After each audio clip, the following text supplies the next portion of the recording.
Some Peg City Soundoff, episode 2 tonight, 2 of 3. I don't know why I booked 3, but I did 3 tonight. So we're going back to back, but we were just saying before we went live, it's kind of like a double plug here. We had the Whatever Man, now we got Ticked Off, both playing a show coming up at the Osborne Tap House in 2 weeks' time. Album release tour kickoff. But here is Ticked Off, the band I was very excited to have on. I don't know a lot about the band. I want to learn more about the band, and so do people out there. So I'm going to give you the mic. Tell us about Ticked Off. Who is Ticked Off? We are ticked off. We are definitely ticked off about a lot of things. We're from Portage. That's probably where the first of our frustrations begin. We first got together back in October in this room, had our first jam, and from then we're just like, you know what, we need to make this a real thing. And we've been going steady ever since. The main idea behind the band was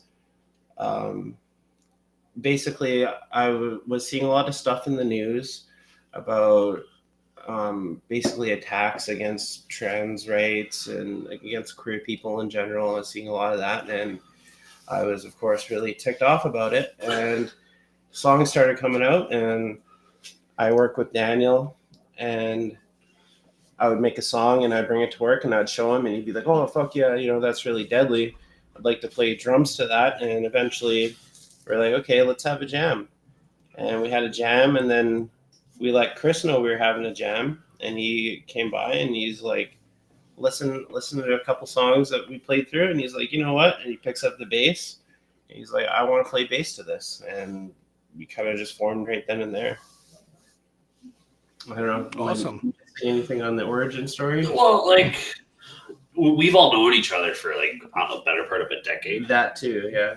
Just the local music scene in Portage here. Jada was in, I don't know what kind of band Humanesque was. We're like a metalcore, Hardcore metalcore sort of band. Daniel and I were in a metalcore band. Yeah. We're actually all guitar players in metalcore bands.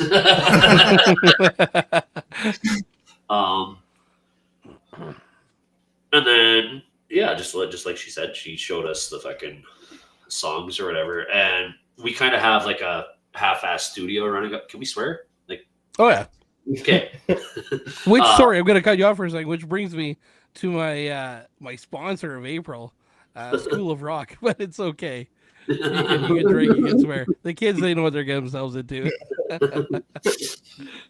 But we have a half-ass studio here at the Jam Space where we recorded Pulling Puds EP and a couple other songs for a couple other things. And my understanding was Daniel and I were just going to help Jada get her voice out there, and hopefully she would find band members that kind of jived or whatever. And we just wanted to help her like record. But like after that first hangout, I'm like, yeah, no, I'm definitely playing bass in this band because it fucking rips. It reminds me of like if Nirvana had never got grunge, like that early kind of crappy punk stuff, like the just down and dirty, just raw emotion. Mm-hmm. And I just identify with that immediately. I was like, yeah, no, I gotta rip this up with them. So awesome. Daniel, what do you got to say about it? Well, Jada used to bring these songs to work and show me, and I would get pumped on them to the point where I talked about wanting to flip the counter or flip the table at work over them, and saying I had so many ideas of what I could do with the drums. And, if she needed someone to play drums to get an album or EP or to play some shows, I would be down. And then, once we jammed, I was just kind of like, I'm super down to just keep playing drums and see where this goes and takes us. Awesome. And so the band is based out of Portage. So as I said before we went live, I'm from that general area, so I spent some time in Portage. Never really much in the music scene. What can you talk about with Portage? Is there a music scene in Portage for you, or do you have to go to, let's say, Brandon or Winnipeg? Yeah, pretty much Brandon or Winnipeg. Like, uh, it's been a better part of a decade or more where the underground music or the heavy music scene has really lacked here in Portage. Like, back in the day, like when I was younger, around 12, 13, we used to have the West End Hall, and that's where all the shows would kind of happen. And then it got torn down, and there was nothing really for a while. And then it just kind of popped up that there were, we can get the Masonic Hall, and there's been some shows at the Masonic Hall. Actually, quite a bit of shows at the Mm. Masonic Hall. Like, how many times have we collectively played there in all our bands, right? Oh, right, yeah. Like collectively, I bet you there's a good 50 plus times that between us we've played shows at the Masonic Hall. It's unfortunate that that's really the only place to really play. It's off of the beaten path. Like it would be nice if there was something on the Ave or better, more support for the music scene. Like you go to Brandon or you go to Winnipeg, and in Winnipeg, there's multiple venues that support the heavier side of the music, and you can always find a show going on pretty much each weekend. You don't get that here in Portage. Hmm. It's too bad because there is some stuff in, I know like Dag is out of Portage too, I believe. And he runs Yeah. his Loud Awards and stuff, and there seems to be some there. So there's Masonic Hall, you said? Yeah. Yep. Where's that? Is that the place on like Tupper or something? Yeah. Yep. Yeah. Yeah. Okay. Yeah. Yeah. All right. Which one that is? So kind of just touching back on your music there. So my friend went and saw you at Drag Me to the Punk show, and he's really excited because he said it's just that old school hard punk, and he's really into that. He used to be in a band way back when, I guess. I shouldn't age him by saying that, but he's really excited to see you, and you did not disappoint. So let's talk about the music a bit. Is it mostly originals, or are you doing covers too? Yeah, well, we at our last show at Drag Me to the Punk show, we did a few covers there to sort of we had a bit longer set, Mm-hmm. but we've been so far focused on like the original songs. We have like what 14 or something now, something like Yeah, that. I can't count. We're up That's there. Daniel's job. Yeah. I only count to 4. So we can pretty much play a set without um, relying on covers, but like covers are good to play. Like we have a lot of fun doing that. Oh, for sure, right. So you must have brought a lot to the table when Chris and Daniel came in. You must have had a bunch of songs like ready to go. Yeah, we I did. mean, you've been together since October, you said? Yeah. Yeah, so wow. Oh, That's like good what to have year? that many originals in a short time, right? So Yeah, we had so he's saying like 8 or 9 when they joined up. hmm So who are some influences for the band? Like who do you look up to for music? Is it just a blend or certain certain bands you're inspired by? I think for me, like the initial thing that really inspired me to do this band. Um, are you familiar with Laura Jane Grace? Yeah. That singer. She's Against Me? yeah. Yeah. I read her. Well, I didn't read it. I listened to it on audiobook. Her autobiography, Mm-hmm. and just hearing her story, it really made me like want to start a band of my own and kind of be the face of it and then kind of take the next step. Because, you know, her songs, like, she doesn't really have a lot of, like, there's a few of them that are kind of directly, you know, trans focused things, but I kind of wanted to take the next step and do like a lot more and kind of make it our thing. We do have other songs that aren't so much that. And then musically, like, it started off, like, I started off writing things that were kind of like on the lighter end, like Green Day sounding, but things just kind of got heavier over time. And when was that? Back in September, there was a show, Punk Palooza, at Bulldogs, and I seen Your Mom play for the first time, and I bought their CDs, and I was like, man, like that is like aggressive music, like that is like the kind of music I'd like to play. And I kind of, from there, we kind of like, once we started playing together, I kind of upped the edge on things a little bit. And I would say like they were a huge impact on my sound in new ways that I'm bringing forward. And then, yeah, like there's like older things. Like I always think about like the Sex Pistols and stuff like that when I'm writing the lyrics and the way the vocals go. But for these guys, I don't know. What do you got? What's your going back to what I said earlier? Like it reminds me of like Bleach, even like prior to Bleach, Nirvana, like the just nastiness. So I'm pulling a lot of my bass inspiration from Chris Novoselic, Mm-hmm.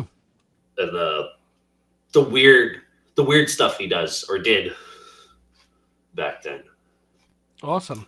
Instead of just, you know, I mean, there's a lot of root note, like just playing old root notes because of how the song structure is. But you know, I get a little weird with it.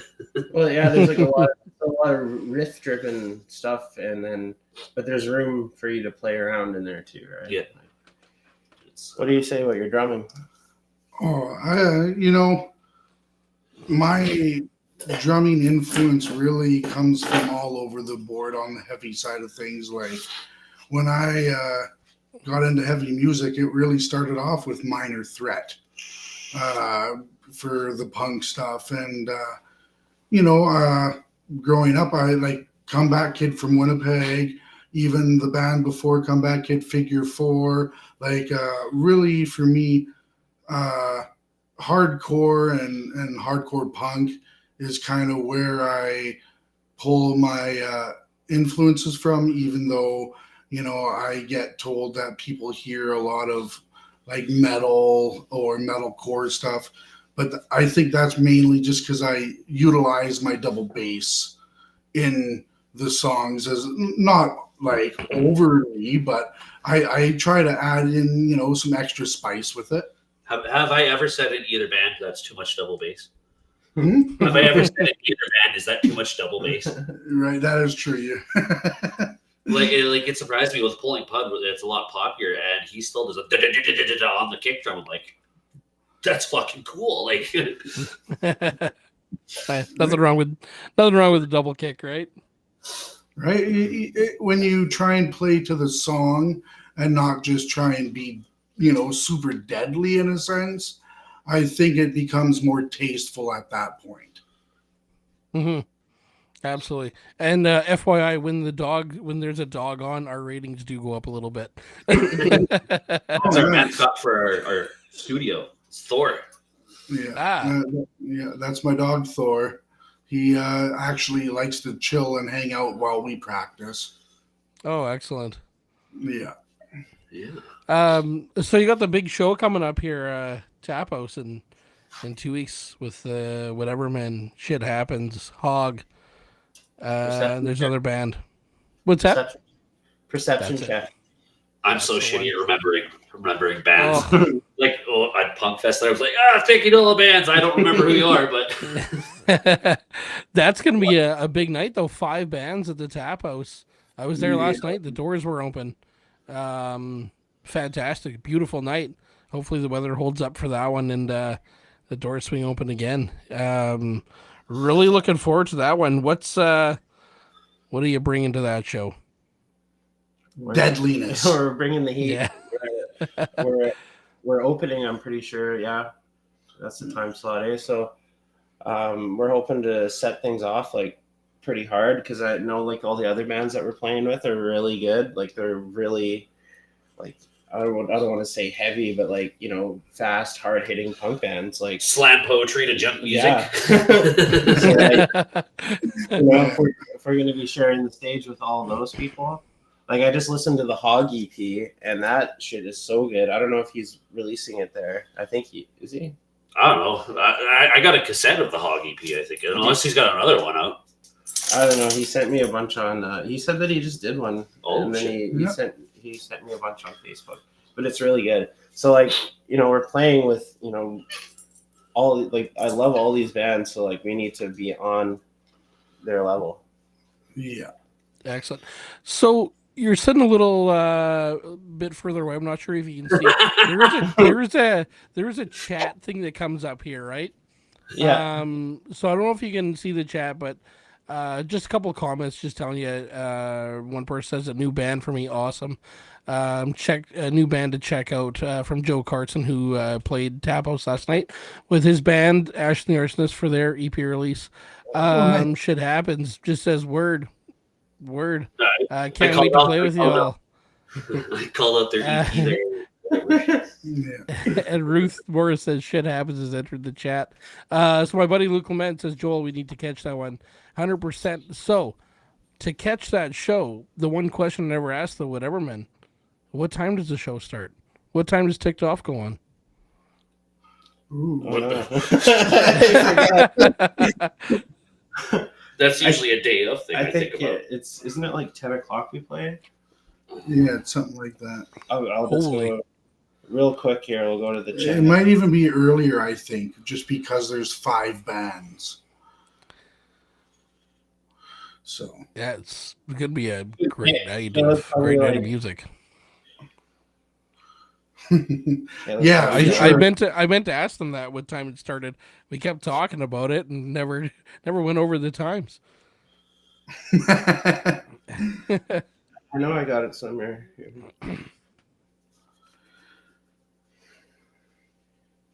Yeah, it's Do you definitely good. while you're looking for the time there, do you have merch out? Not really. We have We got buttons and we got stickers. buttons That's and merch. stickers. Yeah, What do you mean not That's really? cool, though. We don't have any shirts yet. but yeah, that's what I We're mean. working on it.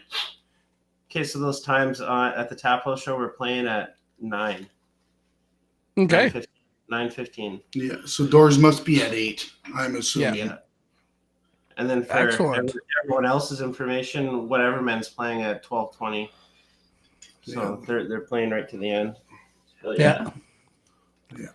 Excellent. 9 o'clock start. That's perfect. So yeah, doors should be at 8 o'clock.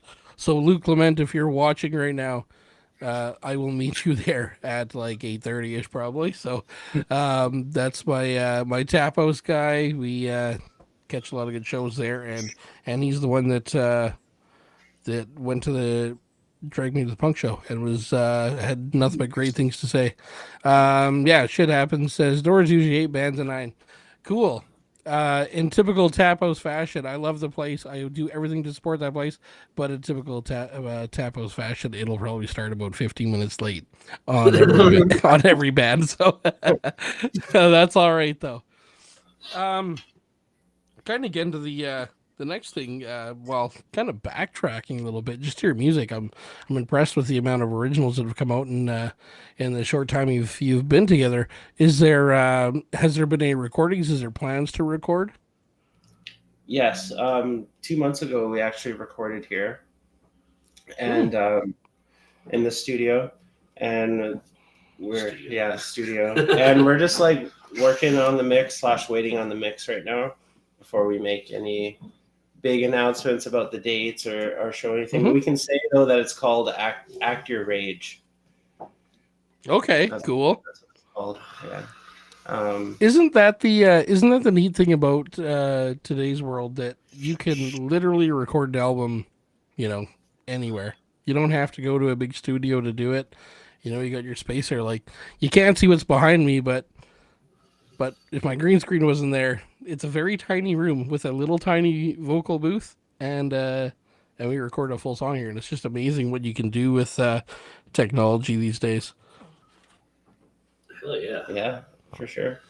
Because I don't think any studio would have us as we are now. So you sent you're not doing the mixing yourself? No, we did the leveling, like all Yeah. the pre-mixing stuff. We just gotta send it off to somebody or bite the bullet and try and do it ourselves. Yeah. I mean, such a tedious thing to do too, though. Yeah, and our room isn't Awesome. really treated that well for mixing, so it's. Oh, okay. Think it sounds great, then you get in the car and you're like, well, where'd the kick drum go? Do you have a so you played Eastside Hall last month, right? Is it last Yeah, month? February we played there at the Yeah. East Side On Valentine's in Day. Brandon. Yeah. Oh, cool. Cool. I think my band played there I think we were the week before. Did you play with Simple Jack? Yep. Yeah. Yeah, played with okay. them? Yeah, so we played the weekend before and then I Oh. saw the sign up. Yeah, gotcha. Cool. Yeah. Do you have a favorite venue to play? In any band you've been in? Hmm. Ooh. I'm gonna say one of the best shows I ever played was at the Cavern. I was fronting a Blink cover band. It's now Club Happenings, but that's always a good time there. Yeah, it is a good venue. I really like that. I don't know what it's called now. It was like that cafe on Ellis, right by there. Ooh, That yeah. Ellis Theater. I think that's what it was called. That was a cool place. It's kind of like a little mini version of the Burt. You know, it had like a big stage and everything. Like, Oh, I don't think I played there. Oh, cool. Bulldogs is always great. Yeah, that's like a Bulldogs, second yeah. home for me and Daniel at least. Yeah, pulling blood a whole bunch. And then Deathbringer as well when we were doing that. Yeah, before they got to the other side when they're Yeah. still a small venue there. It's a big venue. It's one of those places that even if you have a lot of people, it still feels a little empty in there sometimes. Yeah. Yeah. Bulldog, big stage. You can do whatever you want up there. mhm. Awesome. Yeah, no, it was great having you on tonight. I usually give you the mic for the last couple of minutes to kind of say what you want to say to whatever you want to your fans out there, people watching. Yeah, just I'm really happy to have you on. Like I said a couple times already, that guy that I know and saw you, he said, no, they're fantastic, and since that, I've been really looking forward to going to a Ticked Off show. But yeah, Mike's yours. Say what you want to say. Well, just wanted to start by thanking you for having us on. It's been really nice. Also wanted to say that I know Luke as well. Back 2010 or something like that, he recorded my old band's EP, and I think he recorded us again in like 2015 for Humanesque. But we do have a few upcoming shows, like we've been talking about. We have the Tap House show on April 25th for Shit Happens and Whatever Man, Hog and Perception Check. That's going to be such a good night. I cannot wait for that. And then after that, we have another show at Eastside Eatery in Brandon. It's called Hank Fest. It's for we're playing with Numbskull, and it's Hank's birthday. Also playing with Brand New Renaissance that night. They'll be there.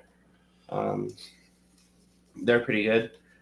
And this summer, we'll be playing the second day of Punk Fest. That's on July 18th and 19th. There's some highlights there. Like if you guys are into, the Soundoff, Second Floor Patients, Sans Regret, Death Tax, Perception Check. I can't really see what else. Chernobyl Wolves, Broken Idols, Chucky Cheapskate. He's from Portage as well. He was in the Naked Midgets. Those are just some of the bands they'll be playing. We'll be playing day 2 of that. huge. Yeah, That's, it's quite a lineup, but that's at side stage. On Yeah. Wow. Excellent. So that's our year so far.